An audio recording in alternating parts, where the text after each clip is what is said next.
even if you move at the speed of light, you cannot escape from that region. So think of a black hole as the ultimate prison. And the walls of that prison cell is the so-called event horizon, inside of which everything is hidden. So a black hole is just like Vegas. Whatever happens there stays there. Okay. But you can also make a black hole by taking a big cloud of gas and letting it collapse. That's what happens at the centers of galaxies. So just to give you a sense, if you were to fill the orbit of Jupiter around the sun with water, a huge swimming pool, it will make a black hole of about 100 million times the mass of the sun. So the bigger the black hole is, the less dense is the material that can make it. When a star makes a black hole, the density of matter gets higher than the density of an atomic nucleus. But when you make those supermassive black holes at the centers of galaxies, you can make them out of rarefied gas clouds that just contract.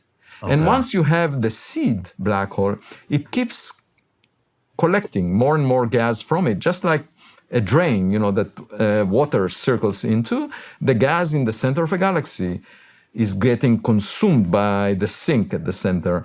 And you can also have stars. If a star comes close to a black hole that is not too massive, then it will get ripped apart and shredded. And you spaghettify the star, create spaghetti out of it, and the stream of gas. We see those events where stars are getting destroyed by coming close to a black hole that has a mass less than 100 million times the mass of the sun. So that's in a nutshell.